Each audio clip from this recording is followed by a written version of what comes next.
Hey guys, you've heard of the Young Turks podcast because you're listening to it right now. But make sure that you subscribe and give it a 5-star rating if you like it. Thank you for listening. All right, welcome to the Young Turks. Cenk, Uygur, and Kasparian with you guys. This is a really jam-packed news day, so we're gonna get right to it. With concise commentary. Yes, Anna's trying to say something to me. Well, where'd it go? Went right from one ear to the other. Okay, anyways, but don't miss any part of the show because in the third hour, Anna's gonna do an interview about marriage that is fascinating. What percentage of the housework do guys do on average? I'm not gonna tell you, you gotta watch the third hour. We do some amazing interviews on this show. I was super interested in the answer.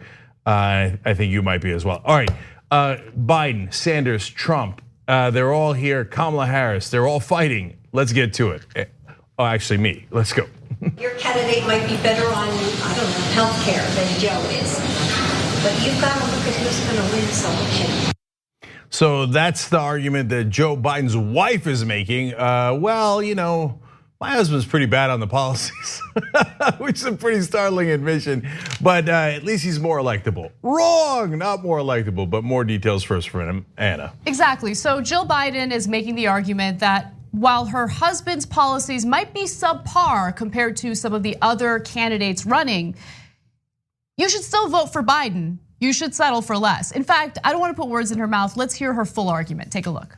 Maybe you have to swallow a little bit and say, okay, I so personally like so-and-so better. But your bottom line has to be that we have to. I know that not all of you are committed to my husband. And I respect that. But I want you to think about your candidate, his or her electability, and who's going to win this race. And so if you're looking at that, you've got to look at the polls. You know, a lot of times I say, oh, you know, polls don't mean anything, polls don't mean anything. But if they're consistent and they're consistently saying the same thing, I think you can't dismiss that. Okay, so I'm gonna save how much her husband sucks on the policies for a little bit later, but I can't stand this electability argument anymore for a number of reasons. Number one, it is the same exact argument that Hillary Clinton and her supporters made last time around. Yet the media, I mean, I don't know if it's that they've learned nothing from it, or that they just love the establishment candidates. So they just like, nope, I don't remember 2016. Anybody remember 2016? I don't remember it. I think we should run a status quo establishment candidate, just like we did in 2016. I bet that's not a way to lose to Donald Trump. So what she's saying is the opposite of true. Now, when she talks about the polls, look, we care deeply about facts and reality. And the polls for the moment being do show that Biden beats Trump by a wide margin. But so does Bernie Sanders. Yes. And what the media never tells you is, they always say Biden's more electable, more electable, more electable, more. Well, have you ever heard anyone saying Sanders is incredibly electable, beats Donald Trump with a whooping stick, according to all the same polls? Never, never. And they still can't see their bias. They're like, what bias? What, I despise Bernie Sanders and he's obviously not electable, even though I'm quoting the same poll where I just said that's why Biden's electable. They're at the same numbers. Biden might have 1 or 2 point lead in some of the polls, but they're both crushing Trump. And last thing on this, come on guys, do you cover politics at all? How biased are you if you're a television pundit? Because very biased. Yes, Joe Lieberman had a lead in 2004. Joe Lieberman. And then he bragged about coming in 5th in New Hampshire and said he had Joe Mentum because it was kind of tied for 3rd. You know why he was leading? Because he was the vice presidential nominee for Al Gore. That's why he was leading in the beginning, when people were not paying attention.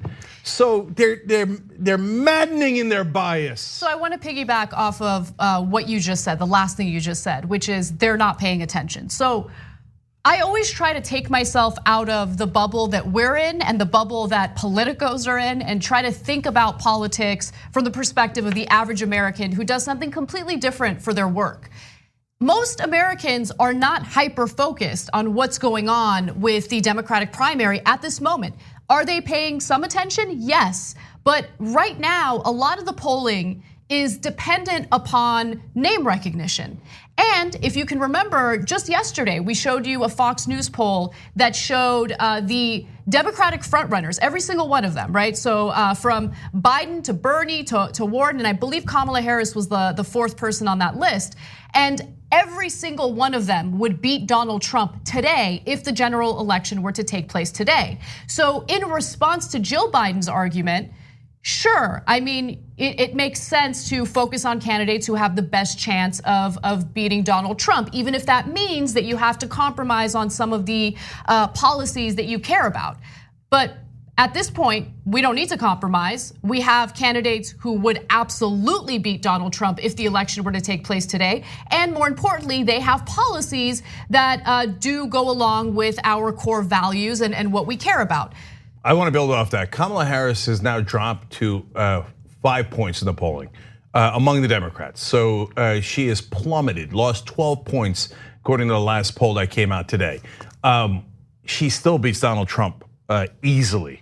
And she'd crush Donald Trump. So I don't agree with Kamala Harris's policy. She came out with Medicare for All proposal that is not remotely Medicare for all, and now backpedaling even further from that.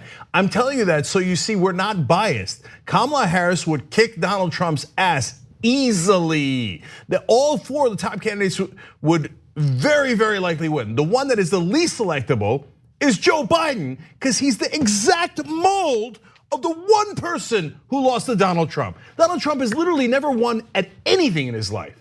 6 bankruptcies, loser, lost everything he's ever touched. He has the opposite of the Midas touch. The only way to lose to Donald Trump is to run an establishment candidate that says everything is hunky-dory, let's just keep going as we are. How do I know that? Because we just saw it in 2016. So again, just one more thing, Anna, sorry about that. In 2008, now, Hillary Clinton lost to Barack Obama when every pundit on TV said she was invincible. Then they turned around in 2016 and told you she's invincible and she can't possibly lose.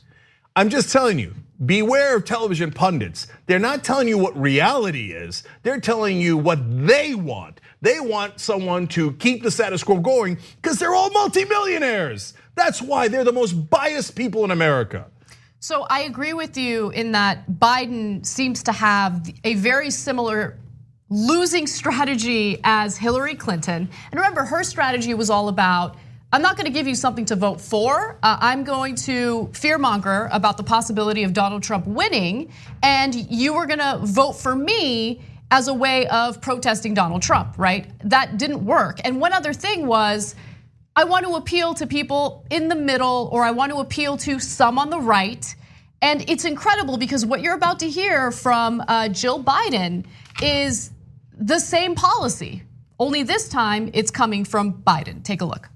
I think if your goal, I know my goal is to beat Donald Trump, we have to have someone who can beat him. And so if you look at the polls, if you look at Joe with his record with independents, we can't just have Democrats who are gonna win. You know, we have to include everybody. Our party has to be more inclusive, which means we have to go to independents and say, join us. We have to go to Republicans and say, okay, you're a Republican, but you can't tell me that your children are proud of the president, you know, of the things he says. But you're gonna negotiate with Republicans. You're gonna negotiate at this juncture with Republicans who support Donald Trump. It's as if they're living in a completely different universe. There is no negotiating, there is no compromising, there's no reasoning with people, with voters who still, at this point, support someone like Donald Trump, who has made excuses for right-wing extremism that has cost the lives of innocent Americans, who has brutalized and dehumanized children at the border by putting them in cages. 6 of them have died under his watch as a result of that. You think that you're gonna sit down and have a conversation with them and they're gonna change their minds and somehow miraculously vote for Joe Biden? I mean, it's just such a stupid, like, not even short-sighted, it's no-sighted, like completely unaware of what's happening in America today with right-wing Republican voters. They're not interested in you, they're not. It's a proven failed strategy. How do I know? It's not because, hey, I love progressives, and so I think that they might win. Look at the facts. So in 2016, Hillary Clinton said, I'm gonna reach out to Republican voters in the suburbs, and I think they're gonna flip over to me and vote for me instead of Donald Trump. How'd that turn out? Look, guys, it's not to rub it in. It's because I don't want us making the same mistake. We cannot have Donald Trump win another 4 years and be in office for another 4 years. It didn't work. She didn't win. Wake up, Joe Scarborough. Everyone on cable news, wake up. She didn't win. Hillary Clinton's not president. It was a stupid strategy. Look, I can go on and on. Claire McCaskill, that loser's on MSNBC telling us how to run campaigns. She ran as Republican light. She was gonna get Republicans in the suburbs who were upset at Donald Trump. That's not 2016, that was 2018. Lost. Now, at the same time, progressive policies like increasing the minimum wage in Missouri won in a landslide. If you went progressive, you could have won in Missouri. Joe Donnelly, that loser of losers. Oh, I'm just like the Republicans, but I'm a Democrat. Got crushed in Indiana. How many times are you gonna lose with this strategy? The one thing I agree with Joe Biden on, we cannot risk losing to Donald Trump. That's why it can't be Joe Biden. Look, last thing on Biden's electability. In fact, two things. One is we've seen him run for president now like 28 times in my lifetime. I'm old enough to know. He was terrible in '88 and got crushed. He was terrible in 2008 and got crushed. The only reason we're having a conversation about Joe Biden is because he won a coin toss. And instead of Evan Bayh, Barack Obama said, oh, I guess it's Biden, I'll pick Biden. He's never won a big campaign. And then what happens? They do the debates, that's where people can see him. He immediately drops in the polls. It's happened both debates. They see him, he plummets after the polls. But what's interesting is he then comes back up after a couple of weeks. Why? One is, yes, name recognition. People go, yeah, the vice president, yeah, sure, Biden, right? But the main reason is, in those next couple of weeks, the media picks him back up. They resuscitate him, and they say, oh, he's the most electable, most electable, most electable. Every single pundit says, I want to protect my millions, most electable, most electable, most electable. And then Biden rises back up in the polls. And then every time the voters see him in the debates, they're like, boo, and he dies back down another 10 points. He is not electable. God damn it, they're so stupid and they're gonna ruin this country if they make the same mistake. Look, I don't know how to get this message across to, a broader group of voters. But at this point, and especially when it comes to the primaries, just make sure that you ignore all the noise coming from all these establishment figures. Don't allow them to fearmonger. The primaries are meant to allow the party, the voters, to make the best decision. And all this other stuff is irrelevant, right? Like, who has the best policies and who has the best political strategy for accomplishing those policies? Because remember, the policy proposals, that's only half of the equation, right? Do they have the ability to garner enough political capital to get it done? And are they willing to make members of their own party, and more importantly, Republicans, bend to their will? That's what matters. Someone like Joe Biden isn't interested in having anyone bend to his will. Joe Biden is interested in working with Republicans, and working with Republicans when you're a Democrat simply means conceding to Republicans. We saw it under the Obama administration for 8 straight years, period. And Joe Biden admitting there that his policies are not as good in healthcare. It's amazing. She's a doctor. He's always bragging about Dr. Joe Biden. Well, Dr. Joe Biden's like, I know you don't like my husband's healthcare policies, because come on, they suck, right? And by the way, it's not just that they suck in policy. According to the polling, Medicare for all, no matter how much the liars on television cannot read a poll or lie about it on purpose, is popular. And the idiot loser Harry Reid comes out today. He's like, oh, we shouldn't do Medicare for all. We'll lose votes that way. That should be our last priority. They can't read a poll. You say, oh, you got to look at the polls because Biden's would beat Trump. Okay, then look at the polls. When you say Medicare for all, polls great. You say, oh, it takes away private insurance. Then you add, it takes away private insurance, but gives you Medicare. They're like, oh, yeah, that's what I thought you meant. Way above 50%, deeply popular. No, let's go with the less popular approach because Joe Scarborough doesn't like it and every millionaire on television doesn't like it. Not interested. Guys, we cannot, progressives cannot lose this time around the primaries. The whole country and maybe even the whole world is riding on it. We have to do everything in our power to get it through people's heads that the American worker, the average American deserves better. And if you actually say to them, we're gonna give you higher wages and we're gonna give you health care, and unlike Trump, we're not lying, we're actually deeply care about it, and we've been saying the same thing for 40 years, we're gonna deliver for you. That's how you win, by actually meaning it, instead of going, well, I mean, I'd like to play badminton with Donald Trump, you wanna vote for me? What a stupid losing strategy. So we have one other story about Joe Biden I wanna get to. Joe Biden has put out his campaign ad, his latest campaign ad, and he is regurgitating talking points that we heard during Hillary Clinton's campaign. And he's also drawing attention to the fact that he was part of Obama's administration. Take a look. For 8 years, President Obama and Vice President Biden were an administration America could be proud of. Our allies could trust and our kids could look up to. Together, they worked to save the American economy, to pass the historic Affordable Care Act, protecting over 100 million Americans with pre-existing conditions. Now, Joe Biden is running for president with a plan for America's future. To build on Obamacare, not scrap it. To make a record investment in America's schools. To lead the world on climate. To rebuild our alliances. Most of all, he'll restore the soul of the nation. Battered by an erratic, vicious, bullying president. Strong, steady, stable leadership. So we showed you a part of the ad. It actually starts out with the scary stuff about Trump. We can't let Trump win. Again, it's very similar to messaging that we saw from Hillary Clinton's campaign. And look, I only bring that up because it was a losing strategy. It wasn't enough to accomplish what the Democratic Party wanted to accomplish. And in this case, there were a few accurate things listed in those accomplishments. Yes, we did get the Affordable Care Act. Yes, it did help individuals with pre-existing conditions. But I found it hilarious that he included something in there about climate change when his current proposal on climate change doesn't go nearly far enough when it comes to combating it. And then, he brings up a number of other things like investing in schools. What are you talking about? Schools were dismantled, defunded, completely destroyed under Obama's watch. So that was kind of a questionable claim. And one other thing, I'm talking about grade schools in that context, but what happened to student loan debt under Obama's watch? Hey, the bankers got to get paid. And what did Joe Biden do? You want to talk about student debt? Joe Biden said, and this is the bill that he passed when he was called a senator from MBNA, which was a credit card company out of Delaware, his home state.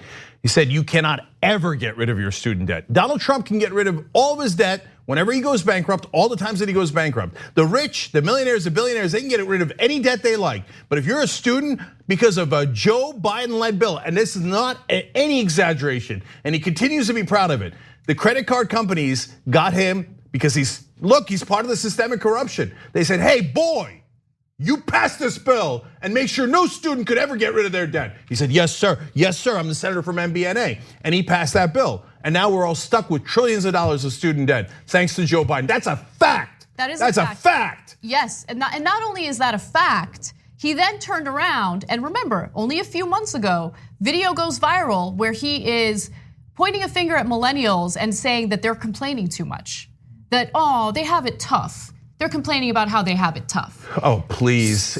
So not only did his policies and his actions lead up to what we're seeing with student loan debt, he then turns around and mocks young people who are struggling economically as a result of his policies. You put $1 trillion around their necks, and now you're gonna go mock them?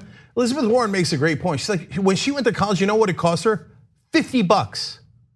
$50. And now Biden's going around like, we had it really tough. I mean, we'd have to pay $45 or $55 for our college education. Now kids are walking away with hundreds of thousands of dollars of student debt, and he spits on him and says, well, I got to deliver for the credit card companies. He once said, hey, listen, you give me $250,000, and if I become president, of course I'm gonna listen to you. He said that. He went to a room full of rich donors and he said, I promise you, if I'm president, nothing will change. And we're gonna vote for this guy? Hell no, hell no. Okay, and this ad, dude, I got it. You want a coin toss, and Obama picked you to be vice president. Did he pick you to be vice president because you were great at appealing to African American voters with your anti-busing, I love working with segregationist past? No, that's why he picked you, to appeal to white voters, not to black voters. He had that covered. Well, can anyone on TV say the obvious fact? He was picked to appeal to white voters. So this whole idea of like, and now a lot of the people in the mainstream media are like, hey, if you criticize Joe Biden, you're criticizing African Americans. Because a lot of them are thinking of voting for Joe Biden. Are you insulting African Americans? Stop using minorities as a shield, you disgust me. Give me your record, let's debate the record. Don't hide behind some poll about, oh, well, hey, this African American said that or that, right? It's absolute nonsense. The same crap they used against Bernie Sanders last time. So, and then finally, he constantly bear hugging Obama. Obama, I was with Obama, right? The best line Biden ever had in politics was when he said about Rudy Giuliani when he was running for president. All you ever hear from him is a noun, verb, and 9/11. Well, now all we ever hear from Joe Biden is noun, verb, and Obama. That's all he's got. I'm gonna leave it at that. We're gonna take a quick break, and when we come back, sick burn by Bernie Sanders against Kamala Harris and how she's backing away from Medicare for all. We got the deets and more when we need to talk about a relatively new show called the Republic, or UNFTR. As a Young Turks fan, you already know that the government, the media, and corporations are constantly peddling lies that serve the interests of the rich and powerful. But now there's a podcast dedicated to unraveling those lies, debunking the conventional wisdom. In each episode of the Republic, or UNFTR, the host delves into a different historical episode or topic that's generally misunderstood or purposely obfuscated by the so-called powers that be, featuring in-depth research, razor-sharp commentary, and just the right amount of vulgarity.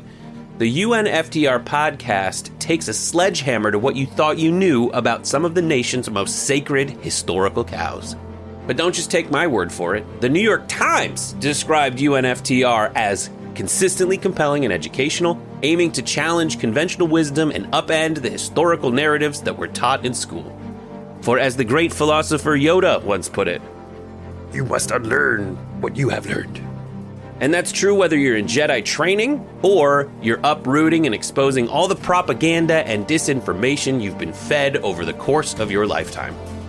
So search for UNFTR in your podcast app today and get ready to get informed, angered, and entertained all at the same time.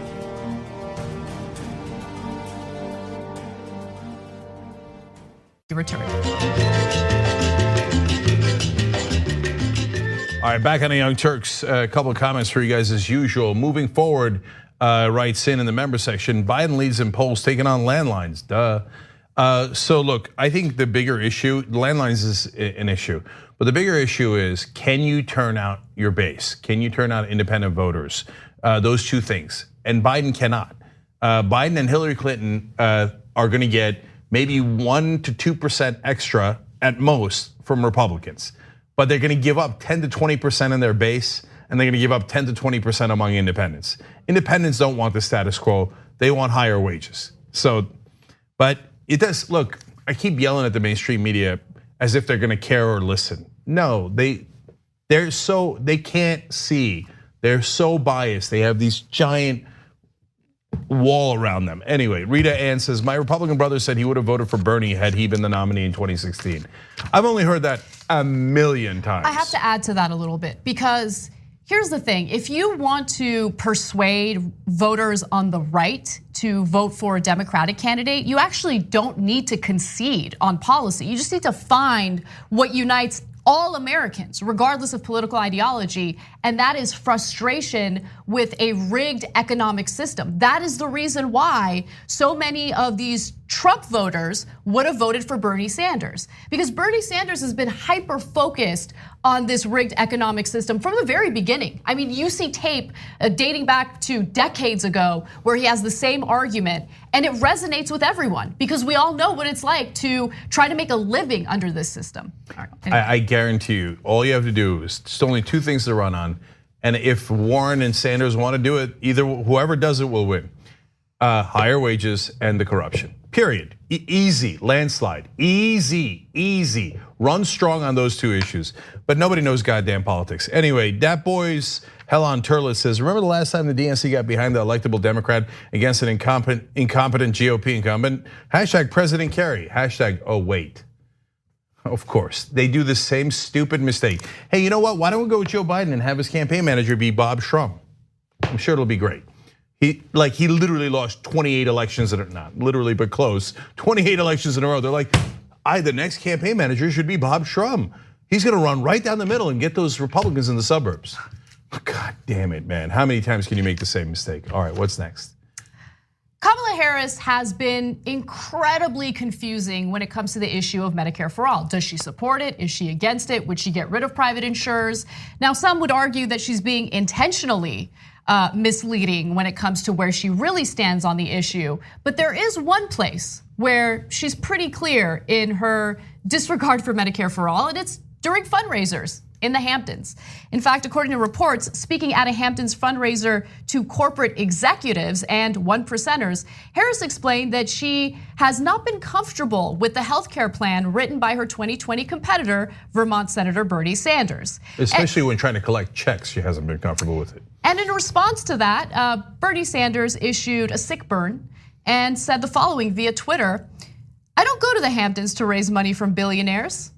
If I ever visited there, I would tell them the same thing I have said for the last 30 years. We must pass a Medicare for all system to guarantee affordable health care for all, not just for those who can afford it."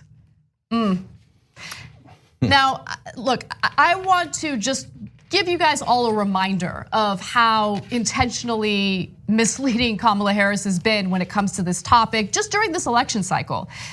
Let's go to this clip. It's a wonderful compilation that J.R. Jackson put together, and it really gives you a sense of where Kamala Harris is. I believe the solution, and I'm actually feel very strongly about this, is that we need to have Medicare for all. That's just the bottom line. Correct me if I'm wrong. To reiterate, you support the Medicare for All bill. I think initially co-sponsored by Senator Bernie Sanders. You're also a co-sponsor on it.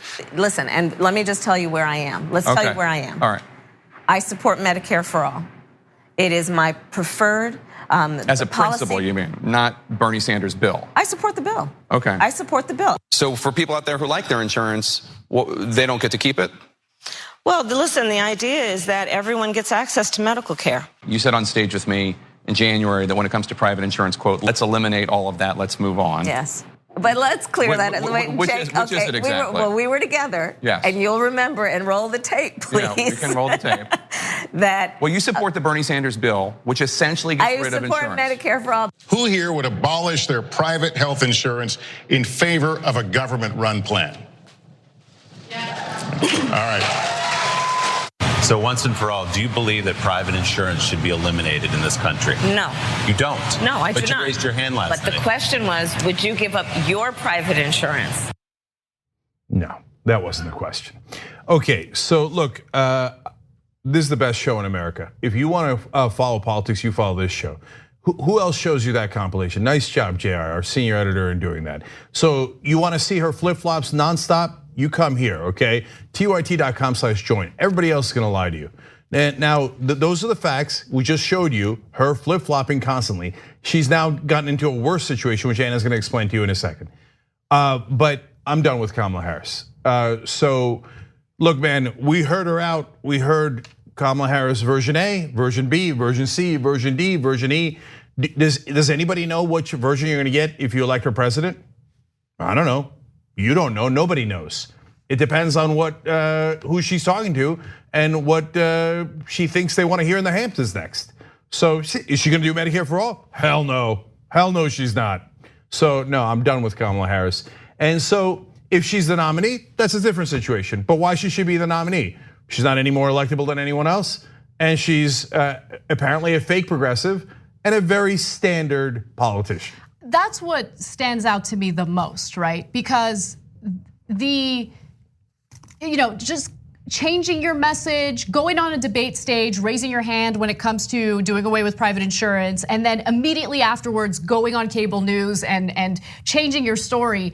I mean, that is the typical slimy politician thing to do. You want someone who's authentic, someone who actually has values and principles and believes in the policies that they support. And in this case, you see what a lot of Americans have been turned off to when it comes to politics. I want to give you a fuller statement from Kamala Harris when it comes to Medicare for all. She says, quote, "I think almost every member of the United States Senate who's running for president and many others have signed on a variety of plans plans in the Senate, and I have done the same. All of them are good ones, which is why I support them. And I support Medicare for all. But as you may have noticed over the course of many months, I have not been comfortable with Bernie's plan, the Medicare for all plan. No, but that's in the same paragraph. I mean, look, this is a heavy insult, and she's not like him in 1,000 other ways. But that paragraph sounded like Donald Trump. Everybody knows I'm for Medicare for all, and that's why I didn't sign on to Bernie Sanders' plan for Medicare for all. What was that? What was that? It was in the same paragraph. Does anyone know? I'm honestly, if you just read that paragraph, do you have any idea if she's for Medicare for all or not for it? I mean, I assume since she attacked Bernie Sanders that she's not for Medicare for all. But right in the middle of the paragraph, she said, I'm for Medicare for all. See, what you gotta understand is television pundits see that and they think, savvy. Now that is a strategic politician knowing when to lie to people. Because regular Americans look at it and go, that's gross, I can't stand that. Because honestly, consultants think we're idiots. Of course. Consultants think that people aren't paying attention, but they are. I mean, we're in a completely different political era. One other thing that I really want to point out to you was a statement from Kamala Harris's campaign spokesperson, and then I want to give you the details of what she's proposing. So the campaign spokesperson, his name is Ian Sam, says, Senator Harris was hearing from lots of voters real concerns, Donors. Yeah. Okay, specifically about proactively abolishing private insurance, the 4-year transition. So he's referring to the 4-year transition for Medicare for all, middle class tax hikes, and so she came up with her own plan to adjust for those that frankly is better than his. Okay, so let's talk about the transition when it comes to her proposal. Harris revealed her own plan in late July. We actually covered it in more detail, so check out that video, which would make room for private insurers to offer plans in the system. There would also be a 10-year phase in the system. Yeah. 10 years. Yeah, that'll work. 10 years. Yeah. So if voters are genuinely concerned about a 4-year transition period for Medicare for all, and by the way, when it comes to children, the transition would be immediate, not 4 years. You should be doubly concerned when it comes to a 10-year transition period. You know why? Because a 10-year transition period means I'm not gonna do anything. 10 years, are you kidding me right now? Okay, so let's break that down. Because if Kamala Harris wins 2 terms, not 1 term, 2 terms, and she passes Medicare for all on day 1, by the time she leaves office 8 years later, it's still not in effect. So if a Republican wins either against her reelection efforts or eventually when she's out of office, they immediately go, no, we're not doing that. What kind of a plan is that? That's not a plan at all. That's the kind of plan that private insurance executives in the Hamptons love, because that means you're not gonna do it. But the second part is more absurd. No, Anna, you got it wrong. Her people are claiming that she has heard from voters, I'm worried about a 4-year transition. I'd like a longer one. I'd like 10 years before we get Medicare for all. I like Medicare for all, but I don't want it in 4 years. I'd like it in 10 years. Which voter? Which voter? Show me one. Show me one on tape that said, hey, I'm a little worried about that transition. I really want it stretched out so the Republicans can vote against it 50 times, 100 times, take it to the courts, try to win elections to take it down. I'm concerned the transition is too short. There's not a single voter that has ever said that. That is a stone cold lie. And then the consulting class. Anna, they're not wrong about that either. In the old days, because they're stuck in the old days. In the old days, they just tell everybody on TV, okay, hey, listen, tell everybody Kamala's plan is good and Bernie's plan is bad. And they don't have anywhere else to get information. And New York Times, Washington Post, all the same. Bernie's a radical. They called him a radical for 40 straight years. Then they turn around and say, well, everybody's for Medicare for all anyway, so we don't need Bernie Sanders anymore. Make up your mind, New York Times and CNN and everybody else. So, but now they can't control it top down anymore. They're like, but we had Morning Joe say it, and we had the New York Times repeat it. Why won't they listen? Because we have the internet. We can just look it up. We've got receipts. And now she said in the beginning of those videos, I feel very strongly about Medicare for all, and that's my bottom line. Does it look like it was her bottom line? Now, because look, these pundits, and honestly, a lot of the reporters that cover politics, terrible at their job. Because they literally and legitimately are like confounded. Why do young people like Bernie Sanders? Why do they like him? Because they looked it up, and has the same position for 40 years. What's complicated about that? Why do you have trouble understanding something so simple? Now, can you imagine, here, I'll prove my point. Can you imagine if Bernie Sanders came out and said, well, bottom line is I'm for Medicare for all. Well, you know what? No, you know what? I'm not for Medicare for all. I went to the Hamptons and I talked to some people and I changed my healthcare plan. Look, even if you hate Bernie Sanders, you know he ain't gonna do that. You know he's principled, and that's what drives you crazy. So Kamala Harris with your Hamptons get-togethers and your donors don't like Bernie's Medicare for All plan because it would cost them millions of dollars in terms of the money that they're taking out of the system that we're paying for no goddamn reason. Yeah, thanks, but no thanks. When we come back from the break, we are going to compare and contrast both Bernie Sanders and Elizabeth Warren's proposals on criminal justice reform.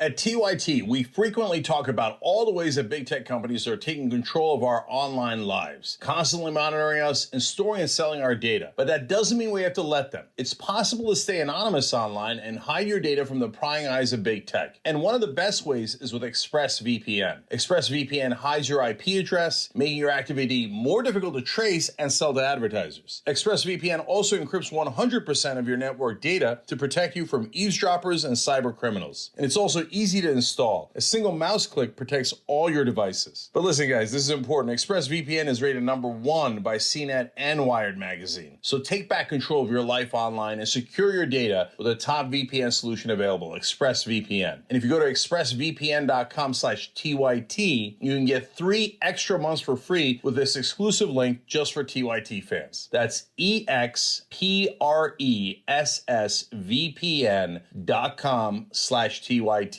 Check it out today. Come right back. We hope you're enjoying this free clip from the Young Turks. If you want to get the whole show and more exclusive content while supporting independent media, become a member at tyt.com/join today. In the meantime, enjoy this free segment. All right, back on the Young Turks, Cenk and Anna, and you guys. So let's go to your comments because you're part of the show. Brent DeCorn writes in, I just have to say I'm deathly afraid of angry people 99% of the time, but for some reason Cenk's rage is inspiring rather than terrifying. Thank you. I was talking about this last night in the third hour of the Young Turks with Andrew Morantz from The New Yorker. There's a difference between raging for justice and raging about lizard people. Right, it's a giant difference. And if you can't tell that, then you got issues. Dana's 590 says Cenk's exasperation concerning Biden is cathartic. Thank you guys, I appreciate it. Let's go to Twitter. Speaking truth to power says, Kamala Harris lies. She's your usual politician. That type of flip-flopping is what alienates people from politics. She's everything people always hated about politics. Look, that's really important, because that's not about Kamala Harris as much as it is about the Democratic strategy for winning this presidential election. If you pick a standard politician, you're gonna alienate so many people and they're gonna stay at home. That is not the right strategy to win. I know Democrats cannot get it through their thick heads because they're paid not to, but you want to excite your voters so they show up for you. I know foreign concept for Nancy Pelosi, Chuck Schumer, and every other Democratic leader, but that's how you win. The Mad Lib says a 10-year phase. Someone on the debate stage should ask Kamala if she has the figures on how many hundreds of thousands of Americans will be dead by then from lack of health care and why she's okay with that. Exactly. So that's a tough question. Unfortunately, Bernie's not that. Look, during the debates, Bernie's not that tough. Maybe Warren will do it. So I'm keeping it real. I wish he was tougher, but he's not. Unless you directly attack him, he will not attack any of the other candidates. He won't call out their inconsistencies, lies, and wrong positions. He's much tougher on social media these days, which is grateful for. And it gets positive attention. And I think the same will happen on the debate stage. I mean, just going back to the last debate, what got the most attention? It was Tulsi Gabbard going after Kamala Harris. And I think it actually did lead to a drop in the polling for Kamala Harris. It works. And in that case, I mean, she wasn't even punching back after Kamala Harris said something about her. She just was on the offense. Yeah, Kamala Harris lost 12 points since the last debate. It was a good strategy. And by the way, today on the same Medicare for All issue, et cetera, Sanders' team put out an email comparing him to Obi-Wan Kenobi. And that was written by former TYT contributor David Sirota. And then it got a lot of attention. Bernie's fighting back. One of you guys, actually one of our listeners, did a great shirt for us on shoptyt.com called Bernie One Kenobi, okay, which I love. But look, a lot of those fighters come from here. I remember it's in Ryan Grimm's book. One Democratic consultant said about AOC during the primary fight with Crowley, oh, she'll get 10%, get embarrassed, and then go work for the Young Turks. How'd that turn out for you? All right, we got to move on, but I wanted to quickly tell you guys about NordVPN. NordVPN protects your online activity, and you get a nice discount if you go to nord.com/TYT, nordvpn.com/TYT. It's 75% off discount for 3 years, and you get your first month free. All right, let's get to the rest of the news. All the jails in the world and all the executions in the world will not make that situation right. We can either educate or electrocute. We can create meaningful jobs, rebuilding our society, or we can build more jails.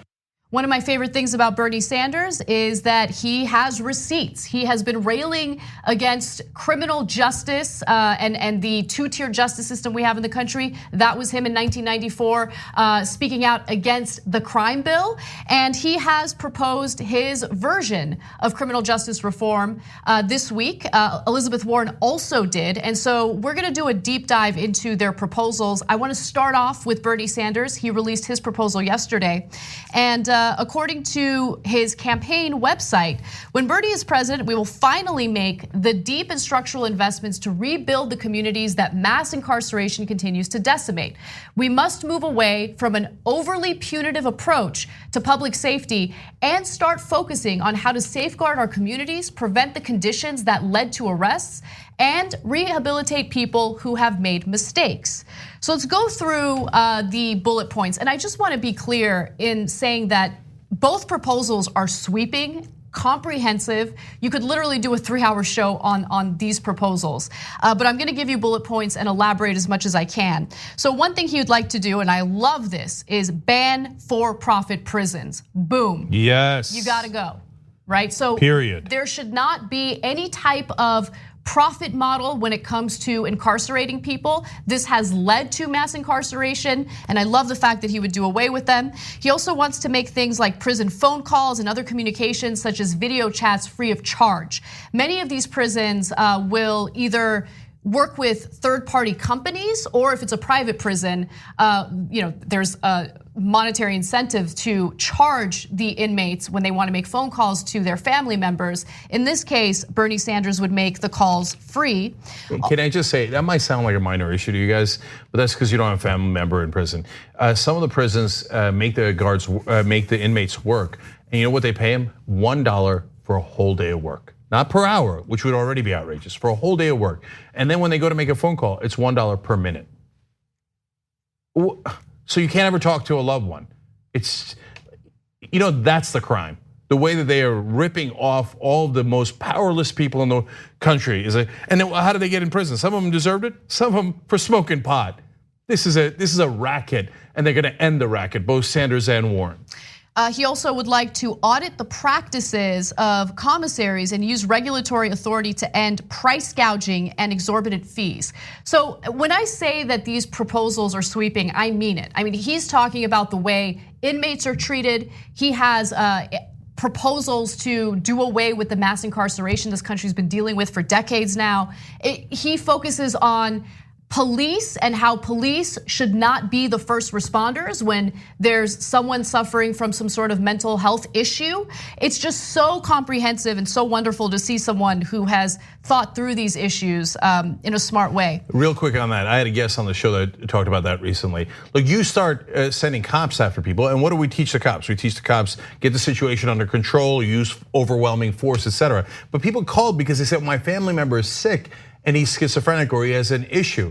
And then they come and bust the guy's head open. But that doesn't help anybody. Then it makes people reluctant to call the cops. Why don't we, I know it's a radical idea, send a medical person to handle a medical situation? That's considered radical. No, it's common sense. We just don't do it. It's crazy that we don't do it. So this is long overdue. So let's move on to some of the other parts of his proposal. He wants to incentivize states and localities to end police departments' reliance on fines and fees for revenue. Oh God, this is so good. This is incredibly good. By the way, I also want to mention the issue of civil asset forfeiture. This is one of the ways that underfunded police departments raise money for themselves. So if an individual is suspected of being part of some sort of drug trafficking deal or whatever it is, they will, without any real evidence, take that individual's property and cash and say that it's part of an investigation. And the vast majority of individuals, even after this case has been adjudicated, will not get that back. 95% never get their property back, whether they were guilty or innocent. And why do they do this? Because they lower taxes on the rich, so they have no money left. So they go and they do fines and fees on poor and middle class people, and then they do civil asset forfeiture.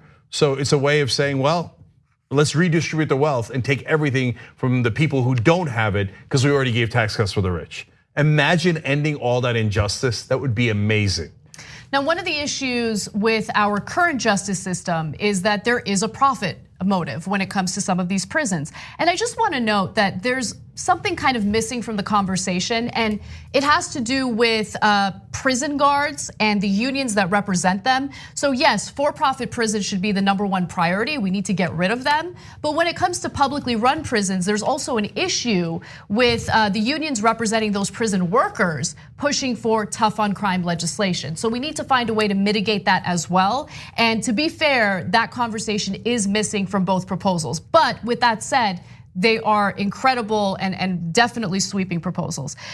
He'd like to remove the profit motive from our re-entry system and diversion, community supervision or treatment programs, and ensure people leaving incarceration or participating in diversion, community supervision or treatment programs can do so free of charge.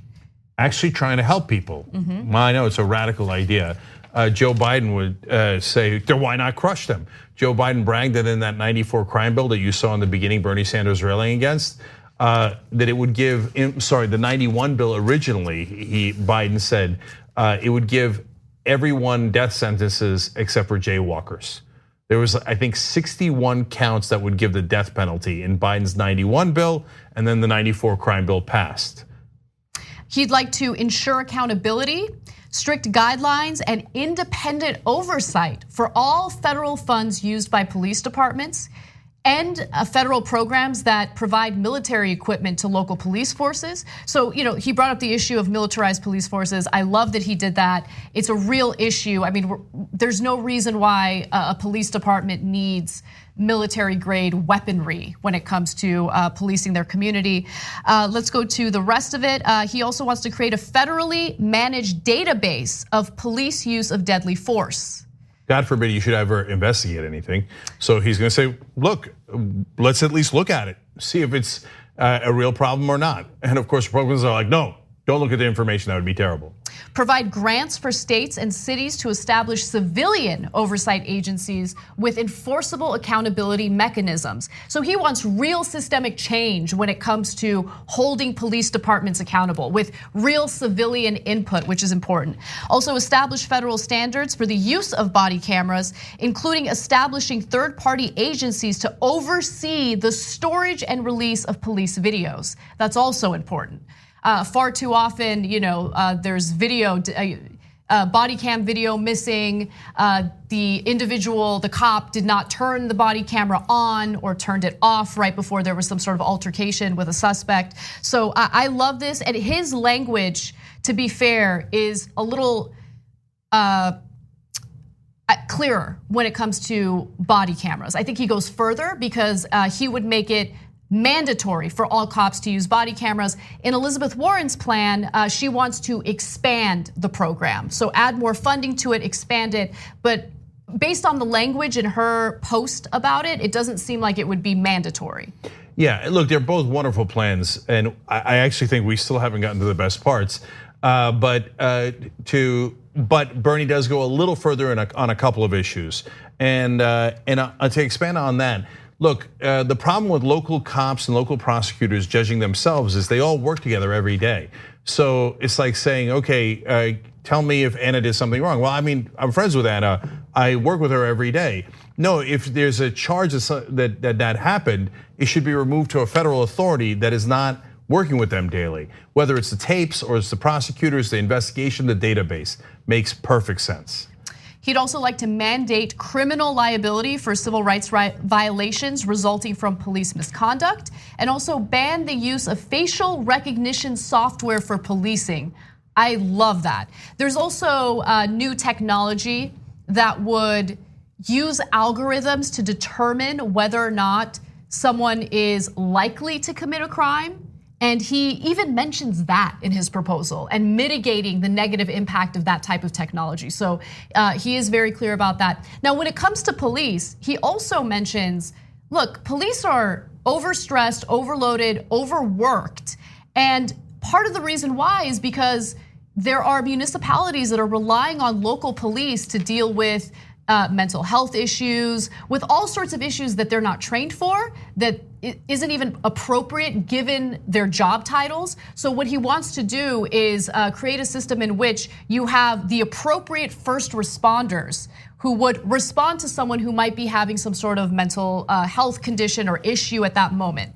I love that idea. It's perfect, and I think that it makes way more sense to have someone who's trained to deal with someone who's suffering from a mental health issue, as opposed to calling a cop who might, escalate the situation. And in a lot of cases, we've seen someone die as a result of that. All right, so do you want to move on? Let me give you one more statement, by the way, by Bernie Sanders. He says, we ask police officers to address every societal issue that results from the tears in the fabric, whether it be mental illness, addiction, homelessness, or poverty. We ask these overstressed police officers to fill roles they are not trained or equipped for, doubling as social workers, conflict negotiators, and medical responders. Last year, more police officers died of suicide than in the line of duty. That's a really interesting point. I didn't even know that. Yes. All right, by the way, now there's also more massive issues: stop and frisk, ending cash bail, ending solitary confinement. Nobody talks about solitary confinement. It's torture, and we just do it regularly, all the time, without blinking. It's inhumane what we do. International bodies should put penalties on us for how much we use solitary confinement. It is considered torture in most countries, and we do it willy-nilly to so many of our prisoners. It's outrageous. I love that they're thinking about that, both Warren and Sanders. And then finally, marijuana. So the difference here is Elizabeth Warren wants to decriminalize and Bernie Sanders wants to legalize. And so I think legalizing is the correct thing, because when you decriminalize, they're like, well, you can't legally sell it, you could just legally buy it. I always find that completely irrational. So what are we doing? What are we doing? So you still have drug dealers.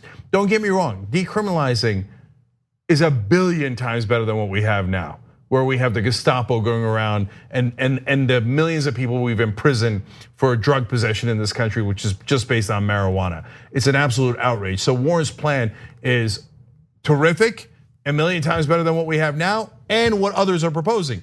Biden's like, well, I'm thinking of moving marijuana to a Schedule II drug. Ooh, wow, big change. Maybe 100 years from now, we might go towards decriminalization. No, end it. It's like having a beer.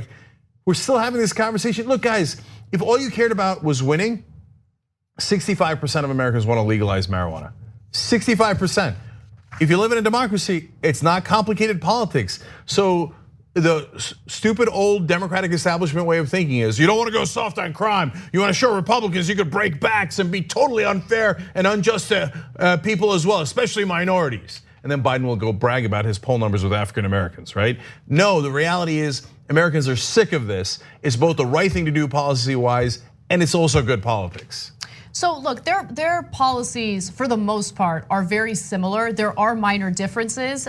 There are some differences when it comes to language, but since we just talked about the legalization of marijuana, I want to go to graphic 10 and read a little bit from Elizabeth Warren's proposal, because she has a very fascinating take when it comes to who we should go after when it comes to drugs.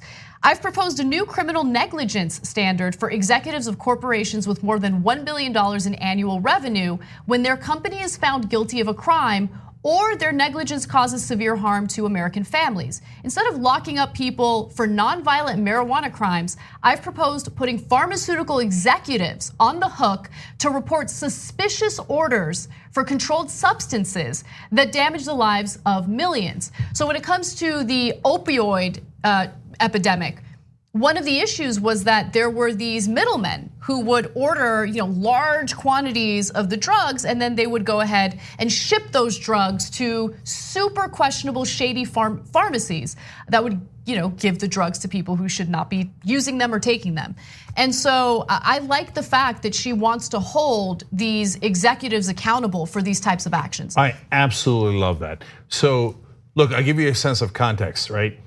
Now tens of thousands of Americans die every single year based on opioid addiction. And the majority are because of legal painkillers. The minority is because of heroin, okay? So now tens of thousands of people die over it. And we have memos from the opioid companies saying, we know it's gonna get people hooked. Then in their marketing, they say, don't worry, this is not addictive. So that's a lie that they know is going to get people killed. All those people die, they never go to jail. They make billions upon billions of dollars, but don't worry, they give to the ballet and opera. So the elites love them, okay? They give to the museums. On the other hand, you smoke a joint and you're gonna go to prison. Who thinks that's fair? I'll tell you who, the elites. Because the elites cannot imagine ever putting a beloved executive in prison. Because they immediately go, that's not fair. He's just running a company, and if the company winds up getting tens of thousands of people killed, but he's running a company. I go to cocktail parties with him, I see him in the Hamptons. That black guy who smoked a joint in Baltimore, I never see him. He looks like a criminal to me. We'll lock them all up. Oh God, I'm so sick of that injustice. The whole country's sick of that injustice because it's not just black guys in Baltimore. You think they care about you in the holler in West Virginia and Kentucky? They crush you daily for their beloved executives. Can you imagine, and I know it's hard to imagine in this day and age in America, a politician that actually represents the voters, that actually represents everybody and not just the rich. We haven't had it in 40, 50 years. So it seems like, really, is that even possible? Politicians who put executives in jail and release innocent people from jail, that doesn't seem possible, does it? It actually is possible because we're supposed to live in a democracy.